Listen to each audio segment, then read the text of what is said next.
हाँ तो प्यारे बच्चों, कैसे हैं आप सब। उम्मीद करता हूँ आप सब बहुत अच्छे होंगे, स्वस्थ होंगे और आप लोग की तैयारी भी बेहतरीन चल रही होगी। प्यारे बच्चों, आप लोग को मालूम है कभी गेस्ट सीरीज चल रहा है जो हम गेस्ट क्वेश्चन का पढ़ा रहे हैं और सभी गेस्ट क्वेश्चन का आंसर बता रहे हैं। आप लोग का लेक्चर दिया जा रहा है, वीडियो दिया जा रहा है। लगातार आप लोग का 3 वीडियो अपलोड हो चुका है, यह चौथा वीडियो है। और यह फिजिक्स का गेस्ट क्वेश्चन चल रहा है, उसके बाद आएगा आप लोग का बायोलॉजी का गेस्ट क्वेश्चन। इस तरह हिंदी और संस्कृत सभी विषय का आता रहेगा। इसलिए आप लोग हमारे चैनल पर अगर पहली बार आए हुए प्यारे बच्चों, आप लोग सब्सक्राइब कर दीजिएगा। रहा बात और कोई नए नए बच्चे आए होंगे जिनको पता नहीं चलेगा कि आंसर कहाँ है, आंसर नहीं मिल पाया हमें, आंसर के लिए पहले आप जाइए हमारे डिस्क्रिप्शन में नंबर मिलेगा, उस नंबर पर कॉल करके हमसे बात कर सकते हैं और अपना आप हमसे मांग सकते हैं, लिख सकते हैं अपना नोट्स पीडीएफ जो भी है, इसका आंसर मिल जाएगा, ठीक ना। और ग्रुप में होगा, उस आप ग्रुप का लिंक भी होगा, उस ग्रुप में आप जुड़ जाइए, ठीक ना। फिर जो आप लोग को बार बार बताया जा रहा है कि आप लोग को रटना नहीं है, समझना है। इस बात को हम हर वीडियो में बोल रहे हैं इसलिए ताकि कभी ये गलती ना कर दें कि रटने बैठ जाए नोट्स लेकर। अगर बैठ जाते हैं रटने के लिए तो आप लोग को उस तरह से याद नहीं हो पाएगा, और याद भी करते हैं तो 2 से 4 दिन भूल जाइएगा। इसलिए आप लोग को रटना नहीं है, समझना है टॉपिक को। आज हम लेक्चर 4 है, वीडियो 4 है जो कि इसका बनाने जा रहे हैं। तो आप लोग बेहतरीन से तैयारी करते रहिए, शुरू से अंत तक वीडियो को देखते रहिएगा और इससे आपको बहुत ही लाभदायक होगा इस वीडियो से, ठीक ना। तो आप लोग शुरू से अंत तक देखते रहिए, ठीक है प्यारे बच्चों। तो आज का टॉपिक जो है दिया है टॉपिक वो कि जीवाश्म ईंधन क्या है। 24 क्वेश्चन करा चुके हैं, 25वां क्वेश्चन चालू होता है यहाँ से कि जीवाश्म ईंधन क्या है। तो टॉपिक का आंसर हम नहीं लिखेंगे, पहली बात आप लोग मालूम होगा, क्योंकि इसका आंसर क्वेश्चन सब कुछ दे दिया गया है। जिनको नहीं मिला है वो हमसे मांग कर ले सकते हैं, लेकिन आंसर नहीं देंगे तो ये मत समझिए कि आप बड़े समझाएंगे नहीं, इतना बेहतरीन से समझाएंगे कि आंसर जिनका पास नहीं होगा वो भी खुद से लिख लेंगे इस वीडियो को देखकर, ठीक ना। देखिए जीवाश्म ईंधन क्या है, पहले इस बात को समझिए। जीवाश्म ईंधन होता क्या है, या 2 नंबर क्वेश्चन है जो पूछता है, तो आपको उत्तर देना है कि सबसे पहले कि इस धरती पे कुछ वर्ष पहले नहीं, करोड़ों वर्ष पहले, करोड़ों वर्ष पूर्व धरती पे क्या हुआ कि पेड़ पौधा जीव जंतु बहुत सारे, गाड़ी घोड़ा है, यहाँ पे पेड़ पौधा है, यहाँ पे जीव जंतु है, भैंस गौर है, जानवर है, सभी कुछ है। तो जीव जंतु पेड़ पौधा वाहन लकड़ जितना भी वस्तु है यहाँ का, तो भूकंप के चलते, धरती फटने के चलते इस सभी चीजें कहाँ धंस गई, धरती के अंदर धंस गई। जिसके बाद क्या होता है कि अगर जितना भी लकड़ी है और पेड़ पौधा है, जितना भी आपको दिखाई दे रहा है, जितना भी लगा होगा, अभी सुबह का टाइम है, 4 बज रहा है, उस टाइम शूटिंग कर रहे हैं, थोड़ा बोलने में दिक्कत हो रहा है, ठीक ना। तो आप थोड़ा मैनेज कीजिएगा। तो जितना भी लकड़ी है, और लकड़ी जितना ही धंसी तो लकड़ी से कोयला बन गया। जितना भी लकड़ियां हैं छोटे बड़े, जितना भी पेड़ पौधा है उस धंस के पेड़ का नीचे क्या बन गया, कोयला बन गया। और जितना भी जीव है, जैसे कि जानवर हुआ, मनुष्य हुआ, बकरा बकरी भैंस, जितना भी है, मनुष्य है, जितना भी है, ये धंस गए कहाँ, धरती के अंदर। जब धरती के अंदर गए इनसे पेट्रोलियम बन गया, ठीक ना। इनसे क्या बन गया, पेट्रोलियम बन गया, यानी पेट्रोल बन गया, और पेड़ पौधे से क्या बन गया, कोयला बन गया। तो यही क्रिया क्या कहलाता है, जीवाश्म ईंधन कहलाता है, ठीक ना। आंसर लिखा क्या है, देखिए आंसर पर ध्यान दीजिएगा अपना। आप नोट्स मिल गया तो नोट्स में मिला लीजिएगा, ठीक ना, एकदम यही मिला होगा आपको आंसर। देखिए जीवाश्म ईंधन क्या है या किसे कहते हैं। तो करोड़ों वर्ष पूर्व धरती में दबे जीव जंतु, करोड़ों वर्ष पूर्व दबे धरती में जीव जंतु, पेड़ पौधे, अवशेष अंग से मनुष्य के अंग से, ठीक ना, जीवाश्म ईंधन का निर्माण हुआ। यानी पेड़ पौधे से जो उसका अंग है, डालिया उलिया, उससे कोयला बन गया। जीव जंतु उसके बॉडी जितना भी, उससे पिघल कर क्या बन गया, पेट्रोलियम बन गया। जैसे कि कोयला, पेट्रोल, प्राकृतिक गैस, ये तीनों चीजें आप लोगों को देखने को मिला। जीवाश्म ईंधन, जीवाश्म ईंधन, जो जीवाश्म ईंधन है, जैसे कि दिखा गया, ठीक है, कोई बात नहीं, कोयला, पेट्रोल, प्राकृतिक गैस, इस सभी चीज क्या है, जीवाश्म ईंधन का उदाहरण है।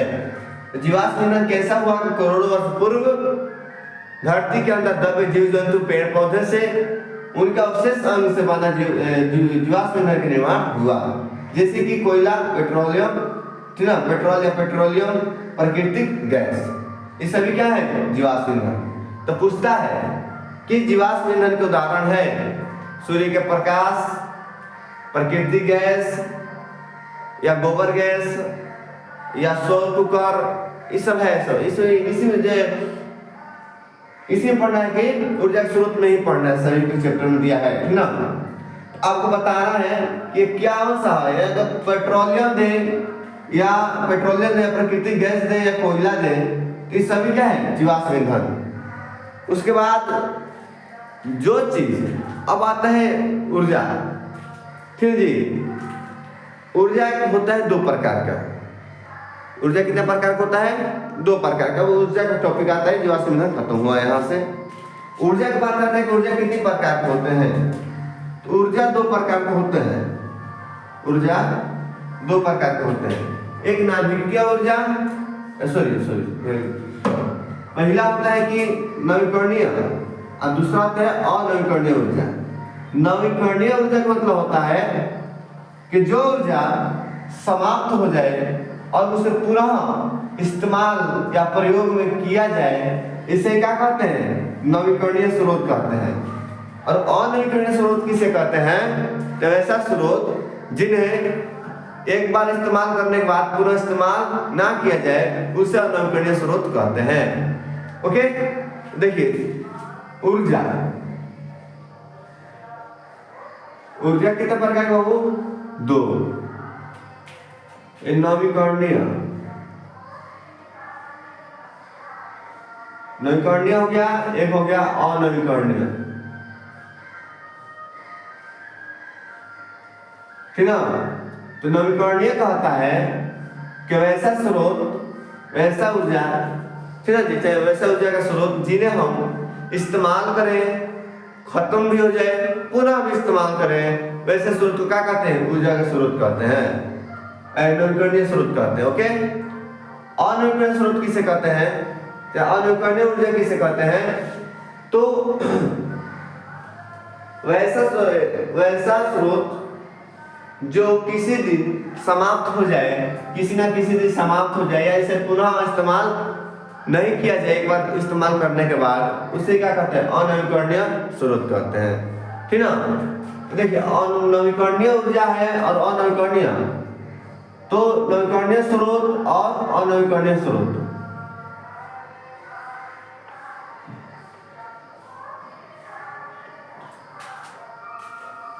ओके, तो नवीकरणीय स्रोत में क्या होता है? जैसे कि हवा,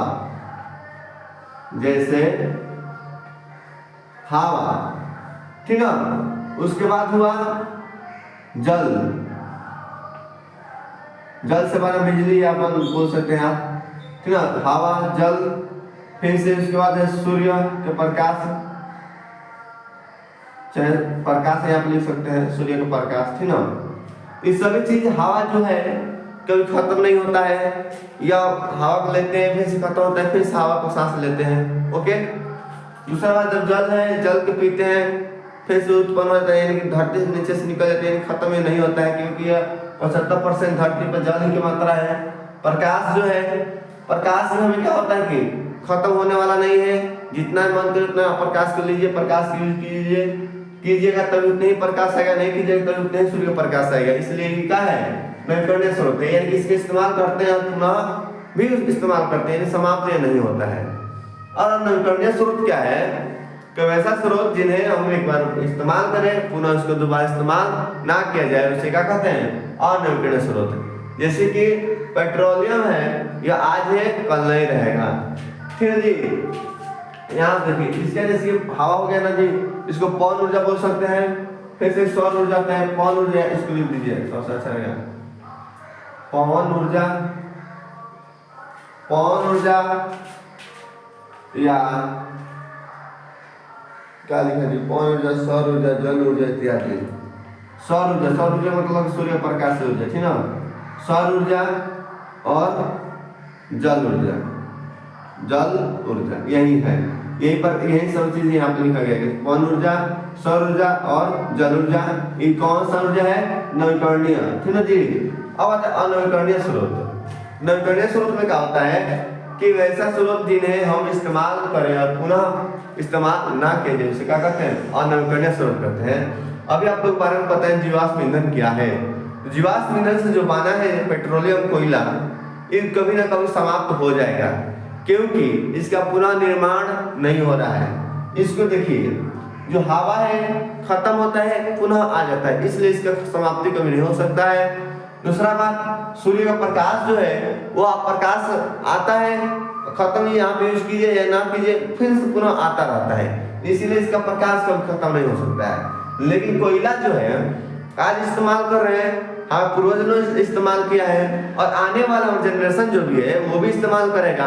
लेकिन हाँ बात यहाँ पे कि अगला आने वाला जनरेशन में यह कोयला रहेगा या नहीं रहेगा। क्यों?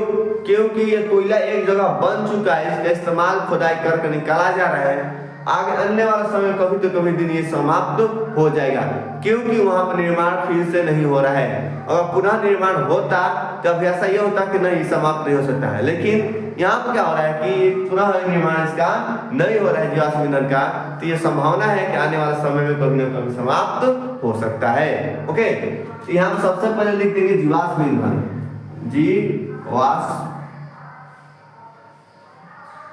ईंधन, जीवाश्म ईंधन, ठीक है। इसी में क्या कहा जाएगा वो? कोयला, कोयला, पेट्रोलियम, पेट्रोलियम या पेट्रोलियम या पेट्रोल बोल सकते, कोई बात नहीं, पेट्रोलियम यह है, ठीक ना। उसके बाद क्या है? प्राकृतिक गैस, प्राकृतिक गैस, इस सभी का होगा एक दिन आने वाले समय में समाप्त हो जाएगा, इसीलिए क्या है? अनवीकरणीय स्रोत है। तो क्वेश्चन कभी देता है नवीकरणीय और अनवीकरणीय में अंतर लिखें। यह क्वेश्चन दिया हुआ क्वेश्चन है, पूछा क्वेश्चन है, यह पूछेगा भी, आपको ध्यान में रखना है कि नवीकरणीय स्रोत और अनवीकरणीय स्रोत में अंतर लिखें। तो नवीकरणीय स्रोत किसे कहते हैं और अनवीकरणीय स्रोत किसे कहते हैं? तो नवीकरणीय स्रोत, स्रोत बोले, स्रोत का मतलब होता है जहां से आता हो, जहां से निकासी होता है उसे कहते हैं स्रोत। तो नवीकरणीय स्रोत किसे कहते हैं? परिभाषा लिखेंगे। अनवीकरणीय स्रोत किसे कहते हैं उसका परिभाषा लिखेंगे, और इसका उदाहरण इधर लिख देंगे और इसका उदाहरण इधर लिख देंगे, बीच में इस तरह के पाई डाल देंगे, यह हुआ इसका अंतर। यहाँ पे दिए नवीकरणीय स्रोत, नवीकरणीय स्रोत, यहाँ पे दिए अनवीकरणीय स्रोत। तो ऐसा स्रोत जिन्हें इस्तेमाल करने के बाद पुनः भी इस्तेमाल किया जा सकता है उसे नवीकरणीय स्रोत कहते हैं, या कभी समाप्ति ना हो, इस्तेमाल करने के बाद कभी समाप्ति ना हो उसे क्या कहते हैं? अनवीकरणीय स्रोत कहते हैं। इसको लिखना है वैसा स्रोत जिन्हें हम इस्तेमाल करने के बाद पुनः इस्तेमाल नहीं किया जा सके या कभी आने वाले समय में समाप्त हो जाए उसे क्या कहते हैं? अनवीकरणीय स्रोत कहते हैं। जैसे में पवन ऊर्जा, सौर ऊर्जा, जल ऊर्जा, इसे बोलेंगे कोयला, पेट्रोलियम, प्राकृतिक गैस। ऐसा समझ कर दिया हुआ नवीकरणीय और अनवीकरणीय में अंतर। ठीक है बच्चों, यह क्वेश्चन बिहार बोर्ड में पूछा हुआ क्वेश्चन है और ऑब्जेक्टिव इससे बनता है और सब्जेक्टिव पूछता है। सब्जेक्टिव में दोनों बार पूछता है कि नवीकरणीय स्रोत और अनवीकरणीय स्रोत में अंतर लिखें, लेकिन आपको ऑब्जेक्टिव पूछता है सबसे ज्यादा जीवाश्म ईंधन के उदाहरण, जीवाश्म ईंधन का उदाहरण पूछता है, तो आप लोग याद रखना है। ओके, नेक्स्ट टॉपिक क्या है? नाभिकीय विखंडन और नाभिकीय संलयन को परिभाषित करें। नाभिकीय संलयन और नाभिकीय विखंडन को परिभाषित करें। ठीक जी, नाभिकीय विखंडन और नाभिकीय क्या है? संलयन। तो नाभिकीय,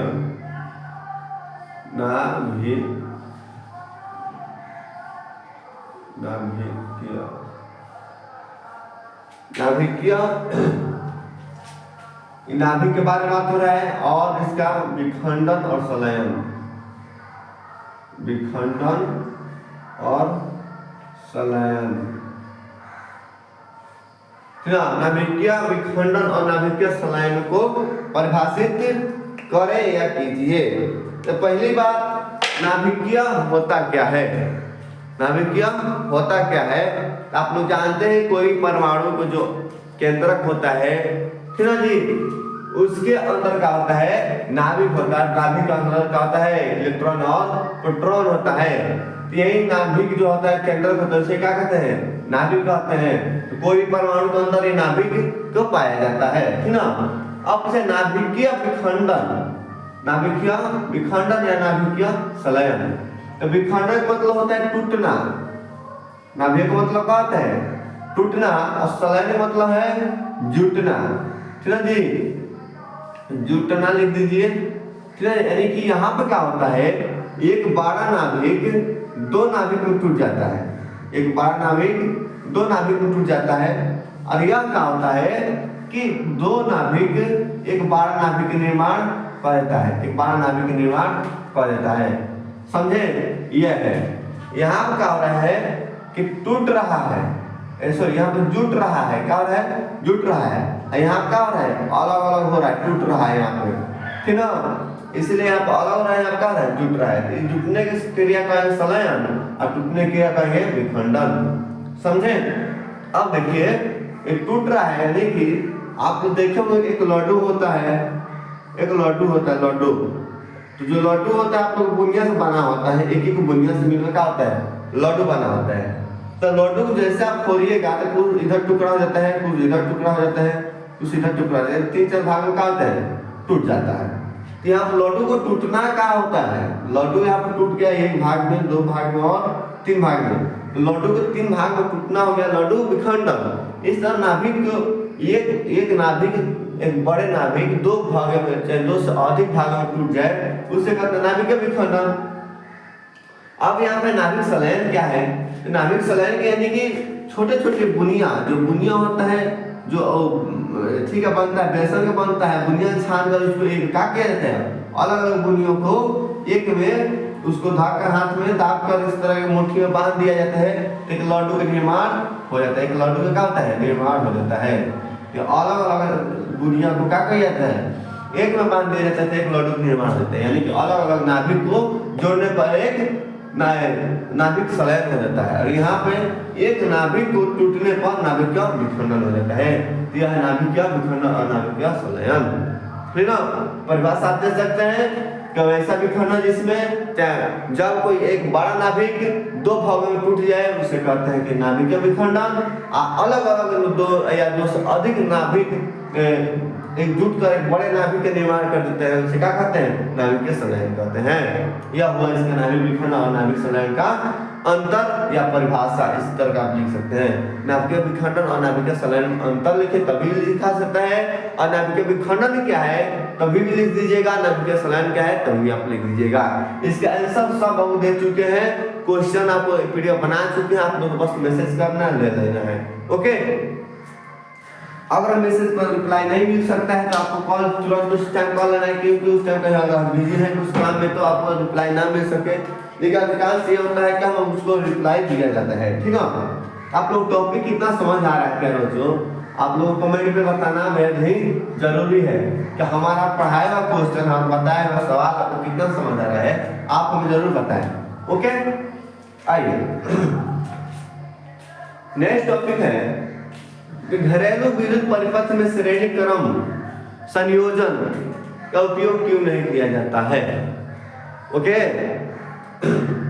घरेलू विद्युत परिपथ में श्रेणी क्रम संयोजन का उपयोग क्यों नहीं किया जाता है, ये बहुत ही मोस्ट वीवीआई क्वेश्चन है, क्योंकि अभी पूछा हुआ क्वेश्चन है। और यही नहीं बल्कि जितना क्वेश्चन दिया सब पूछा हुआ क्वेश्चन, ऐसा बात नहीं है कि जो क्वेश्चन आप पूछा हो, हर साल पूछा हुआ क्वेश्चन जो है सेलेक्ट किया गया गेस्ट क्वेश्चन में, आलतू फालतू क्वेश्चन को नहीं उठा के डाल दिया गया है, ठीक ना। आप लोग को एक एक क्वेश्चन को बेहतरीन से पढ़ के जाना है और लेक्चर देख कर जाना है, ठीक ना।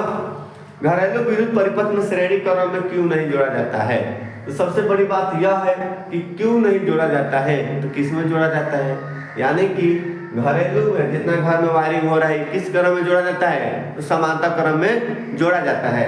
समांतर क्रम में जोड़ा जाता है तो श्रेणी क्रम में क्यों नहीं जोड़ा जाता है, यही क्वेश्चन पूछ रहा है, समांतर क्रम में ही क्यों जोड़ा जाता है।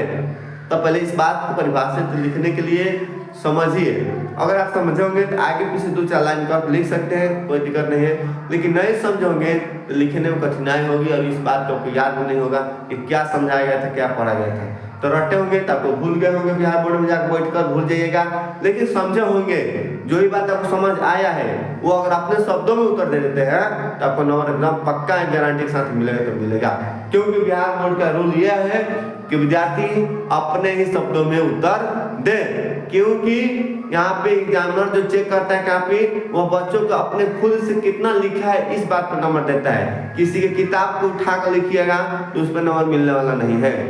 इसलिए बात को समझिए, अपने से प्रैक्टिस कीजिए, अपने से लिखने की सीखिए, आप लिखने का प्रयास कीजिए, खुद से नहीं। ये नहीं कि किताब के लिए गए चीट लिख लिए, ये सबसे नहीं होने वाला है। ठीक है प्यारे बच्चों, आप लोग समझने का प्रयास कीजिए, ठीक ना।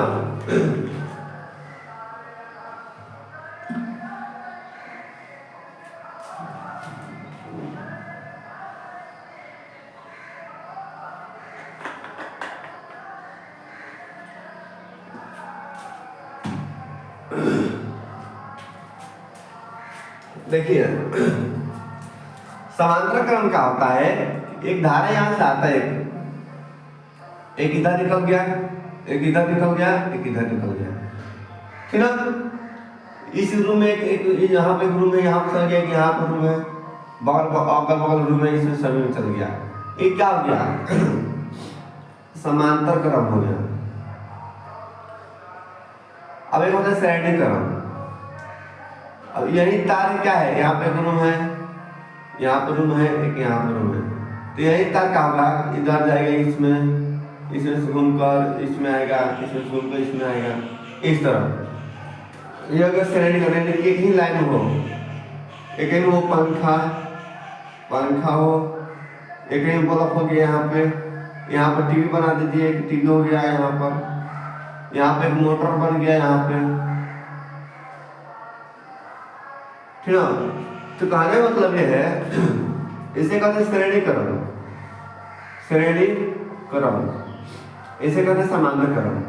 अगर यहाँ पे मान लीजिए 30 वोल्टेज आ रहा है, तो यहाँ पे 10 वोल्टेज आएगा, यहाँ पे 10 वोल्टेज आएगा, यहाँ पे 10 वोल्टेज आएगा, ठीक ना। जितना भी अगर आ रहा है 20 भी आ रहा है, इसमें कुछ जाएगा, यानी कि 6 कुछ जाएगा, इसमें किसी इसमें इतना गया। लेकिन यहाँ पर आता है वोल्टेज 30 का, तो यहाँ पर जाएगा, कुछ वोल्टेज इसको देगा, कुछ वोल्टेज इसको देगा, कुछ वोल्टेज इसको देगा, कुछ वोल्टेज इसको देगा, और यहाँ पर खत्म हो जाएगा। तो आगे सप्लाई लाइन नहीं जा पाएगा, समझे। इसे क्या होता है, श्रेणी क्रम जोड़ने पर अगर 30 की वोल्टेज गया है, आगे जाते जाते इसका प्रकाश की रोशनी, जितने भी इसकी रोशनी है, पंखा का धीमा हो जाएगा, इसका टीवी बंद हो जाएगा, या मोटर काम करना बंद हो जाएगा, क्योंकि आगे जाते जाते क्या हो गया, वोल्टेज इसका कम हो गया। अगर यही इस तरह श्रेणी क्रम समांतर क्रम जोड़ते हैं, तो आपका यहाँ पे कुछ वोल्टेज समान जाता है, तीनों वोल्टेज क्या जाता है, समान जाता है। ये क्या है, श्रेणी समांतर क्रम है। ये क्या है, श्रेणी क्रम। दूसरा बात कि यहाँ पे एक पंखा चल रहा है, समझिए कि एक पंखा है, यहाँ पे एक बल्ब है, ठीक ना, और यहाँ पे एक मोटर चल रहा है। अगर समझिए तो प्रयास कीजिए थोड़ा, यहाँ पे एक मोटर चल रहा है, ठीक ना, यहाँ पे एक मोटर चल रहा है, तो यहाँ पे एक मोटर चल रहा है, यहाँ पे एक बल्ब बन रहा है, यहाँ पे एक पंखा है, ठीक ना। तो बाहर बात की यहाँ पे समांतर क्रम श्रेणी क्रम, यहाँ पे जब भी करंट जा रहा है, मान लीजिए कि बाय चांस इसका इसमें अधिक वोल्टेज चला गया, इसमें अधिक वोल्टेज चला गया, इसमें 5 गया, इसमें 5 गया, यहाँ 5 चला गया, इसमें कहाँ चला गया 20, यानी 30 वोल्टेज आया था, 30 खपत हो गया, लेकिन इसका क्षमता कम था और यहाँ चला गया कितना 20, तो यह जल जाएगा कि नहीं जल जाएगा, यह जल जाएगा, यानी कि यहाँ पे फ्यूज होगा, शॉर्ट सर्किट हो जाएगा, यहाँ पे यानी कि जल जाएगा इसका पंखा। तो जला तो कितना जला, एक ही न जला, इसका कोई प्रभावित नहीं हुआ, ये भी प्रभावित नहीं हुआ, यानी दोनों को कुछ नहीं बिगड़ा, लेकिन इसका क्या हुआ, यह जल गया। तो यही काम होता है कि एक जलता है और सब बच गया ना, तो इसका यही फायदा है कि कोई एक उपकरण जलता है और अन्य उपकरण बच जाता है। दूसरा बात, इसका समान धारा मिलता है, ठीक ना, इसलिए इसको समांतर क्रम में जोड़ा जाता है, घर का वायरिंग को, यह बेहतरीन अच्छा होता है। और श्रेणी क्रम में क्या होता है कि यह इसमें अगला आएगा कम ज़्यादा, दूसरा कम हो जाएगा, तीसरा कम हो जाएगा, चौथा कम हो जाएगा, उसके आगे कम हो जाएगा, उसके आगे खत्म हो जाएगा। इस तरह से इसमें वोल्टेज जाता है, यानी कि इसमें समांतर वोल्टेज नहीं जाता है, पहला। दूसरा बात, अगर इसमें और धारा का मान अगर अधिक हो जाए या कम हो जाए तो एक नहीं, दो नहीं, तीन नहीं, इस सभी को जला देता है, सभी को जला देता है, यानी सभी का बल्ब जितना भी है, ट्यूबलाइट भी है, पंखा उंखा जितना भी है, सभी का होंगे जल जाएंगे। इसलिए इसके इस्तेमाल नहीं किया जाता है वायरिंग में, इसे इस्तेमाल किया जाता है, क्योंकि यहाँ पर ऊपर एक जलता है तो सभी बच जाता है, यहाँ पे एक जलता है तो सभी जल जाता है। यहाँ पे इसका वोल्टेज एक समान जाता है सभी में, इसका वोल्टेज एक समान नहीं जाता है। यह क्या होता है कि एक दूसरे से कम होते होते कम होता है, ठीक ना, इस तरह से। इसीलिए इसका एक में अधिक जलेगा तो इसका कम, इसका कम, इसका कम, इसका बंद हो जाएगा, इस तरह से क्रिया होता है। इसलिए सामान्य क्रम में घर के बारे किया जाता है। उम्मीद करता हूँ समझ आया था होगा, ठीक ना प्यारे। लिखा है कि घरेलू बिजली परिपथ में श्रेणी क्रम में क्यों नहीं जोड़ा जाता है, सामान्य क्रम क्यों जोड़ा जाता है, तो यही हानियां आपको लिख देना है कि श्रेणी क्रम में क्या फायदा और क्या हानि है, ये आपको बता देना है। इसीलिए इसको श्रेणी क्रम में जोड़ा जाता है, सामान्य क्रम में जोड़ा जाता है। श्रेणी क्रम जोड़ने में क्या हानि है यही बतिया लिख दीजिए, आप प्रूफ कर दीजिए, इसलिए इसको नहीं जोड़ा जाता है, बात खत्म। ये अपने भाषा में लिखना है। आपको अभी पता है कि वोल्टेज जब जाता है दूसरे अगला जाकर उससे कम होता है और आगे कम होता है, उसका आगे कम होता है, यानी कि उपकरण सही ढंग से वोल्टेज नहीं मिल पाता है, और एक कोई उपकरण जलता है तो सभी उपकरण जल जाता है। यह इसका हानियां है, इसलिए इसका इस्तेमाल नहीं किया जाता है, बात खत्म। ओके, लिखा है घरेलू विद्युत परिपथ में श्रेणी क्रम संयोजन क्यों उपयोग क्यों नहीं किया जाता है, तो घरेलू विद्युत परिपथ में श्रेणी संयोजन का उपयोग नहीं किया जाता है, क्योंकि जैसे जैसे हम श्रेणी क्रम में विद्युत उपकरण को जोड़ते हैं, जैसे जैसे श्रेणी क्रम में विद्युत उपकरण को जोड़ते हैं, ठीक ना, तो तुल्य धारा की मान होती है। तुल्य मतलब कि जैसे धारा का मान जाते जाते आगे जाती है, कम होती है, जिसका कारण सभी विद्युत उपकरण की रोशनी कम होती है, जिसके कारण सभी उपकरण है इसका जो बल्ब इसका रोशनी कम होगा, पंखा का धीमा हो जाएगा, जो है टीवी झिलझिलाने लगेगा, मोटर ना से धीरे धीरे ना से घूमने जाएगा, ना चाहेगा, नहीं पानी नहीं देगा, इस तरह से इन लोगों का काम करना कम हो जाता है। साथ ही घरों में बल्ब, पंखे और अन्य विद्युत उपकरण समांतर क्रम में संयोजित रहते हैं, साथ ही सभी घर में समांतर क्रम संयोजित रखते हैं। इसका भी लाभ बता देना है, क्या है लाभ, क्या है इसको लगाएंगे। ये लाभ है कि इसमें एक जोड़ने पर सभी में समान करंट जाता है और एक जलने पर दूसरा नहीं जलता है, इसलिए इसका इस्तेमाल किया जाता है, इसका इस्तेमाल नहीं किया जाता है। लिखा है कि समांतर क्रम संयोजित रहते हैं, तो सभी उपकरण के दोनों छोर में क्या होता है, धारा का मान विभवांतर समान रहता है।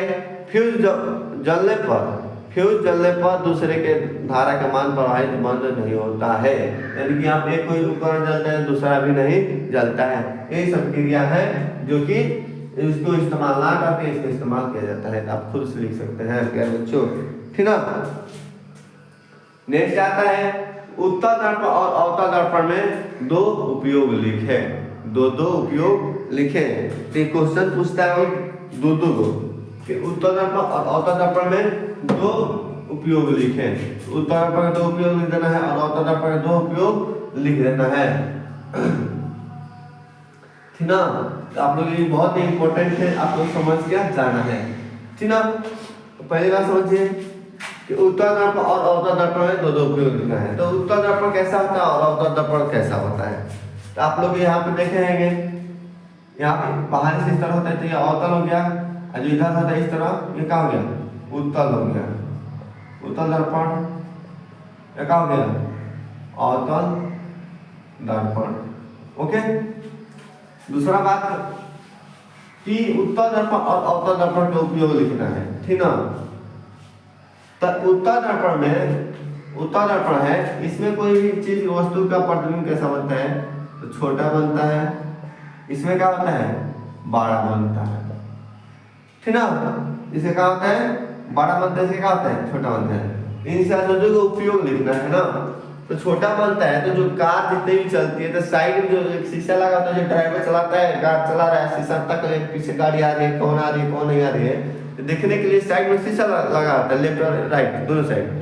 तो लगा तो शीशा में देखा जाता है कि पीछे जो बैक से जो गाड़ी आ रही है, वाहनों जितनी आ रही है, कौन सी कार आ रही है, कौन हॉर्न मार रही है, सभी देखने के लिए पीछे के देखने के लिए लगाया जाता है। यानी कि बड़े बड़े ट्रक आती है, बड़े बड़े बस आती है, जितना भी गाड़ियां हैं, इस सभी के चित्र बनाकर एक छोटा सा शीशा में दिखा देता है। यानी कि बड़े बड़े चित्र को छोटा करके दिखाई दे रहा है इसमें क्या होता है, आप जाइएगा सैलून में केस कटवाने के लिए आइए, ब्यूटी पार्लर में जाइए या डॉक्टरी के पास जाइए, या आप लोग सूक्ष्मदर्शी देखते होंगे, माइक्रोस्कोप देखते होंगे, उसमें इसका इस्तेमाल किया जाता है। यह क्रिया क्या करता है, तो छोटे से चीज को, छोटे से वस्तु को बड़ा करके दिखाता है, जिससे आपको हर एक चीज पता चल जाएगा। अगर आप जाते हैं शीशा में देखते हैं, हजामती शीशा में कहाँ खुसरी हुआ है, घाव हुआ है, क्या हुआ है, इस सब करिएगा तो आपके एक एक बिंदु जो घाव होगा वो सब दिखाई दे देगा, फुसरी सब दिखाई दे देगा। इसलिए इसका इस्तेमाल किया जाता है। इसका इस्तेमाल कहाँ किया जाता है, इसका इस्तेमाल क्या किया जाता है, पर ये लिख लीजिए यहाँ पे, ठीक ना। तो उत्तल दर्पण, यहाँ पे अवतल दर्पण। ओके, देखिए वाहनों के साइड मिरर में इसका उपयोग किया जाता है। पहले वाहनों के साइड मिरर में,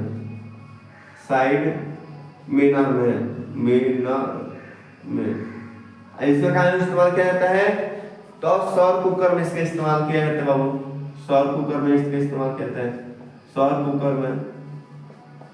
कुकर में इसका देखिए आवर्धक चश्मा में लगाया जाता है, आवर्धक चश्मा में इस्तेमाल किया जाता है, ओके। तीसरा क्या है कि इसको सड़क चौराहे बनाने में लगाता है। जो सड़क चौराहा आप देखोगे कि यहाँ पे स्टैंड लगाकर, लेंस लगाकर देखता है सब कहाँ उसे कहाँ खाल है, उस सभी तो बड़ा के मोड़ पर रख के देखता है सब। इसीलिए इसको सड़क बनने में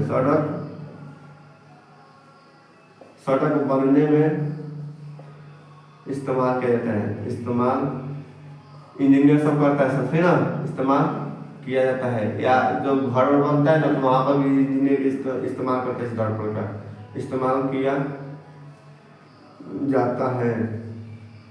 ओके, यहाँ सौर कुकर में इस्तेमाल किया जाता है। दूसरा सूक्ष्मदर्शी में इसका इस्तेमाल किया जाता है। दूसरा बात डॉक्टर करते हैं। डॉक्टर क्यों करते हैं, तो गला, नाक और कान को देखने के लिए, गाला, नाक और कान को देखने के लिए डॉक्टर इसके इस्तेमाल करते हैं। तो डॉक्टर कौन सा इस्तेमाल करते हैं, दर्पण, अवतल दर्पण। डॉक्टर नाक, गले को देखने के लिए कौन सा दर्पण इस्तेमाल करते हैं, अवतल दर्पण। सौर कुकर में कौन सा दर्पण इस्तेमाल होता है, एकदम पूछता है 1 नंबर में। सौर कुकर में कौन सा इस्तेमाल होता है, दर्पण, तो अवतल दर्पण, ठीक ना। सूक्ष्मदर्शी में कौन होता है, अवतल दर्पण होता है। यह रहा उपयोग, तो पूछा है 2 उपयोग, आपको 2 नहीं हम 3 बता दें, कोई तो आपको लिख देना है, 3 लिखें। अगर आप लोग 3 भी लिख देते हैं बहुत अच्छा रहेगा। अब ज़्यादा अधिक मत लिखने का प्रयास कीजिए, 2 पूछा है तो 3 लिख दीजिए, यानी कि कभी गलती भी होता है आपका, मतलब लिखने में कोई और कोई गलती किया होगा तो यहाँ पर थोड़ा मेंटेनेंस हो जाएगा। लेकिन आपको 2 पूछा है तो 2 कम से कम लिख के आना है। आपको हम 3 बता दिए, 3 याद रखना है, ठीक ना। अब आता है बाबू नवीकरण और अनवीकरण स्रोत हम पढ़ा दिए हैं। अब आता है क्वेश्चन जो है, बल्ब का नामांकित चित्र का वर्णन करें। बल्ब का नामांकित चित्र का वर्णन करें। तो बल्ब का नामांकित चित्र का हम वीडियो बना चुके हैं, इस वीडियो पर है बल्ब का नामांकित चित्र कैसे बनाया जाता है, क्या क्या रहता है उसमें, सही पढ़ा चुके हैं। आपका वीडियो अपलोड है, आप लोग देख लीजिएगा। वैसे भी यहाँ 5 नंबरिया क्वेश्चन है, इसका वीडियो अपलोड है, देख लीजिएगा। इसका टॉपिक छोड़ते हैं, आगे बढ़ते हैं, क्योंकि इसका वीडियो दिखाएंगे आपको काफ़ी ज़्यादा टाइम लगेगा, अगला क्वेश्चन फंस जाएगा, ठीक ना। और दूसरा बात, अभी काफ़ी समय बहुत कम है, ठीक ना, तो समय को देखते हुए आगे बढ़ते हैं, क्योंकि समय ज्ञान करने से कोई फायदा नहीं है। इसलिए बल्ब का जो नामांकित चित्र है, इसका वीडियो अपलोड है, प्लीज़ आप लोग जाकर उसको फिजिक्स, यही प्ले लिस्ट में जाएगा, फिजिक्स में तो मिल जाएगा। फिजिक्स का क्वेश्चन तो फिजिक्स में मिलेगा ना, उसमें जाएगा तो मिल जाएगा, ठीक ना। अब आता है कि विद्युत बल्ब में निष्क्रिय गैस क्यों भरा जाता है? यह क्वेश्चन बहुत पूछता है, ठीक ना। विद्युत बल्ब में निष्क्रिय गैस क्यों भरा जाता है? तो पहले बात समझ जाइए कि विद्युत बल्ब जो होता है उसमें एक तंतु होता है, फिलामेंट। चलिए, एक फिलामेंट जो होता है उसमें क्या होता है, जो झालर की तरह होता है उसमें, ठीक ना, जो हिलता डुलता रहता है, रिंग की तरह होता है। यही क्या होता है, भंगुर होकर टूट जाता है ऑक्सीजन से मिलकर। अगर हल्का से भी ऑक्सीजन मिलता है, ठीक ना, तो उसमें क्या होता है,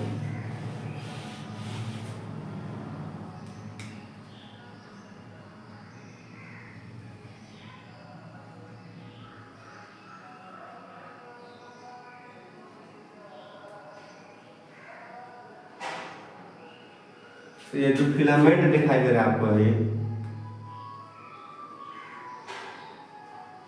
ठीक ना, यही क्या होता है, यह टूट जाता है, यह टूट जाता है, जिसके चलते ये बल्ब बनना क्या होता है, बंद होता है। यहाँ पे गैस भरा था, निष्क्रिय गैस क्या होता है, निष्क्रिय गैस होता है।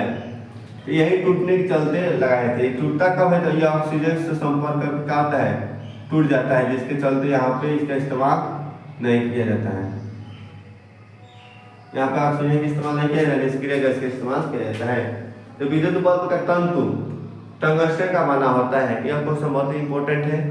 तो विद्युत बल्ब का तंतु जो होता है किसका बना होता है, तो टंगस्टन का बना होता है। किसका बनाता है, टंगस्टन का। आइए क्वेश्चन बहुत बार पूछा हुआ है, आप लोग ध्यान रखना है कि विद्युत बल्ब का विद्युत बल्ब का तंतु किसका बना होता है, या फिलामेंट किसका बना होता है। तंतु बोले या फिलामेंट बोले, बात देखेंगे किसका बना होता है, टंगस्टन का बना होता है, ठीक ना। बल्ब का तंतु ऑक्सीजन से क्रिया कर भंगुर होकर टूट जाता है, या जो तंतु है ऑक्सीजन से संपर्क कर टूट जाता है, जिसके कारण बल्ब नहीं जलता है। ये टूट जाएगा, जिसके कारण बल्ब या नहीं जलेगा। जैसे टूट जाएगा तो बल्ब नहीं बलेगा, ठीक ना। दूसरा बात, इसलिए बल्ब के अंदर से ऑक्सीजन को बाहर निकाल कर इसके अंदर, इसके स्थान पर निष्क्रिय गैस भर दिया जाता है, जिससे बल्ब का टंगस्टन टूटने से, इससे करने से कम हो रहा है। देखिए, यह तंतु है, तंतु किसका बनाता है, टंगस्टन का। टंगस्टन किसका बनाता है, टंगस्टन का। तंतु किसका बनाता है, टंगस्टन का। फिलामेंट किसका बनाता है, टंगस्टन का। पहली बात समझ गए। बल्ब में कौन सा गैस भरा रहता है, निष्क्रिय गैस। निष्क्रिय गैस, निष्क्रिय का मतलब कोई काम ना करता हो, निष्क्रिय गैस, ठीक जी। निष्क्रिय गैस भरता है, इसमें से क्या निकाल दिया जाता है, ऑक्सीजन, ठीक ना। ऑक्सीजन के साथ संपर्क कर, ऑक्सीजन के साथ संपर्क कर क्या होता है, टूट जाता है। तो टूटता है तो बल्ब बढ़ेगा नहीं बलेगा। आपके घर में जितना लाल का बल्ब होगा, पहले के देखिएगा शीशा वाला, उसमें जो फिलामेंट टूट जाता था, बलता था नहीं बलता था, इसी को कहते हैं फ्यूज हो जाना। और जो टूटता है ना, इसी को बोलते हैं फिलामेंट या तंतु। यह किसका बनाता है, टंगस्टन का बना होता है, ठीक ना। किससे भंगुर होकर टूट, किससे संपर्क होकर टूटता है, ऑक्सीजन से, ठीक ना। इसके लिए टूटने से बचने के लिए क्या किया जाता है, इसमें ऑक्सीजन गैस को निकाल कर अधिक दाब से क्या किया जाता है, इस ऑक्सीजन को निकाल दिया जाता है, और इसमें कौन सा गैस भर दिया जाता है, निष्क्रिय गैस भर दिया जाता है, ठीक ना। और अब बता दें हम, निष्क्रिय गैस किससे बना होता है, नाइट्रोजन प्लस आर्गन से बना होता है। निष्क्रिय गैस नाइट्रोजन प्लस आर्गन से, नाइट्रोजन प्लस आर्गन से मिलकर यह बना होता है निष्क्रिय गैस, ठीक ना। विद्युत बल्ब कैसा प्रकाश देता है, तो श्वेत प्रकाश देता है।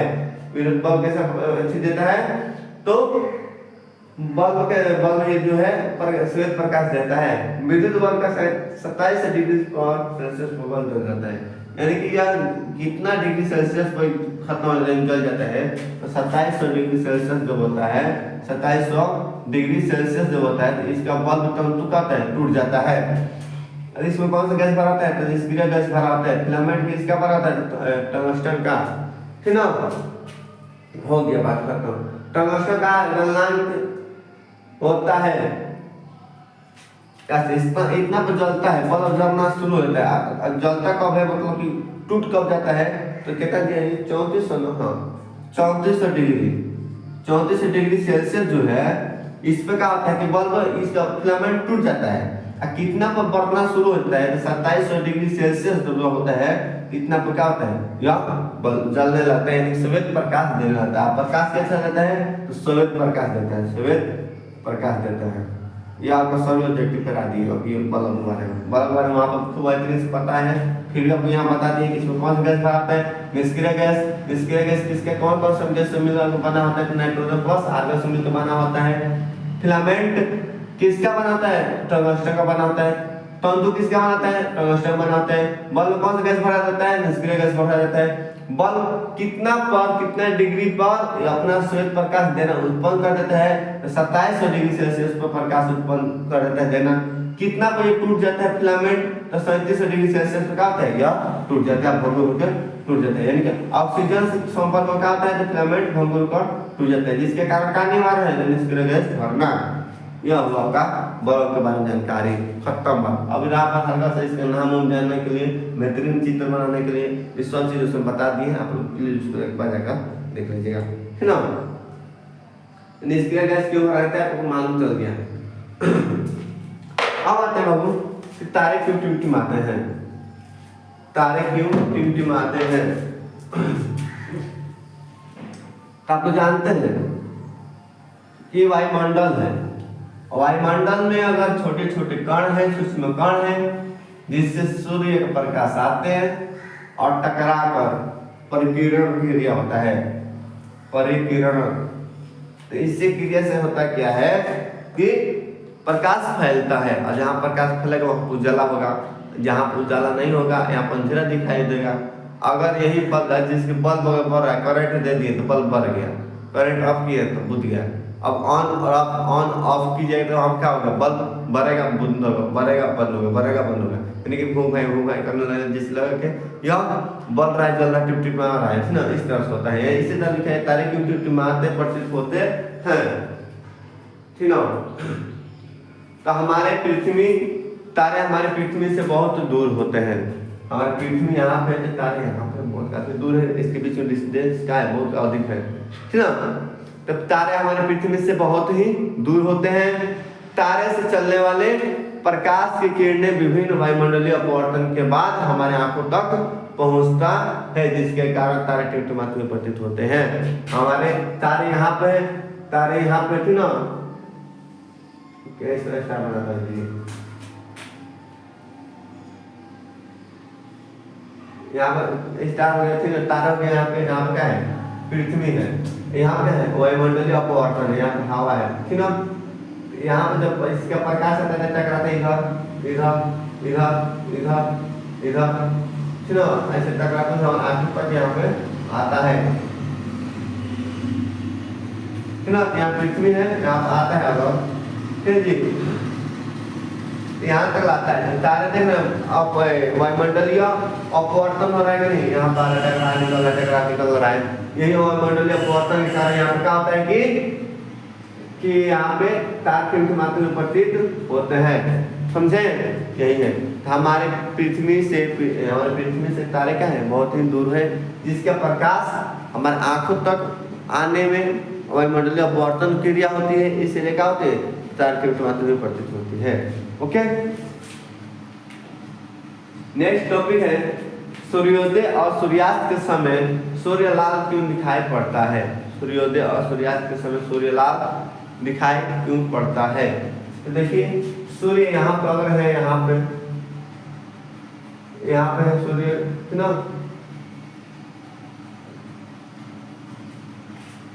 सूर्य यहाँ पर है, ठीक, और यहाँ पे पृथ्वी है, अगर हम यहाँ खड़े हैं, ठीक ना, अगर यहाँ पर आप खड़े हैं, यहाँ पे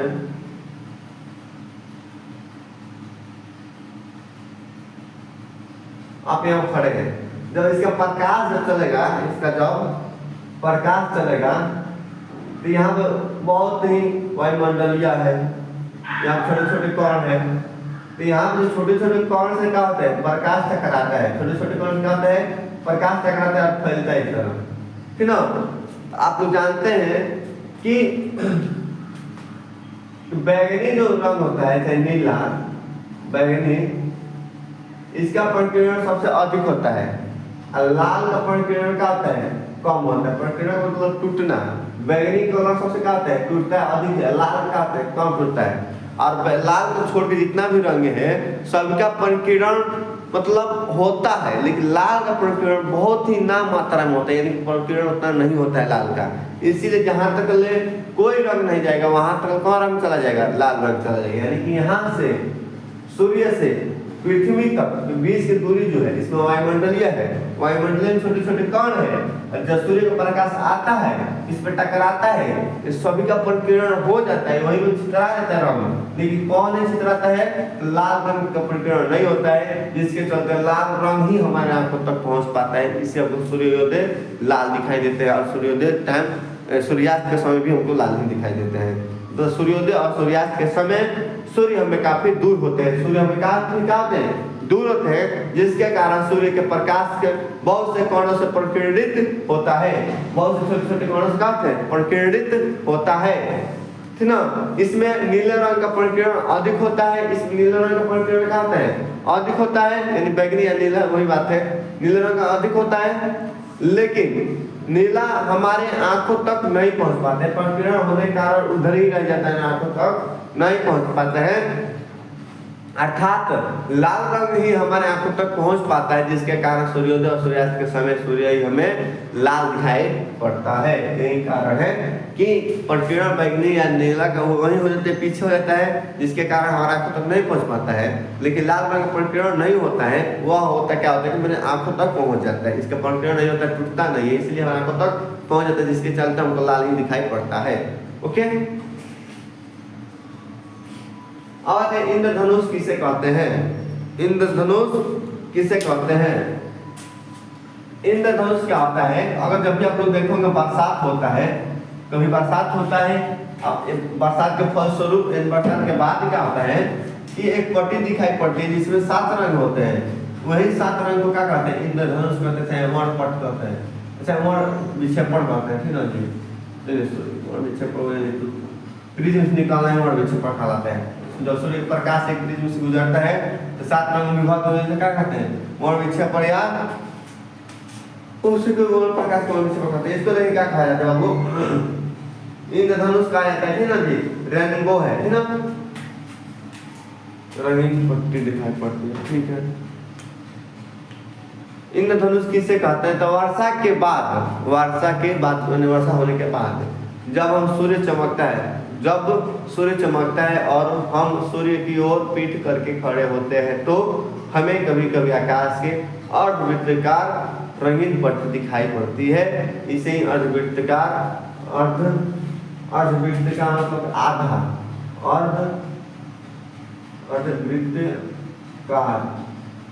अर्धवृत्ताकार पट्टी दिखाई पड़ती है, इसे क्या कहते हैं बाबू के रेनबो कहते हैं या इंद्रधनुष कहते हैं। कहने का मतलब यह है कि इंद्रधनुष क्या है, कैसा बनता है, इसे किसे कहते हैं। सबसे पहली बात ये समझिए कि जो सूर्य का प्रकाश होते हैं, यानी कि सूर्य यहाँ होकर होंगे, यहाँ सूर्य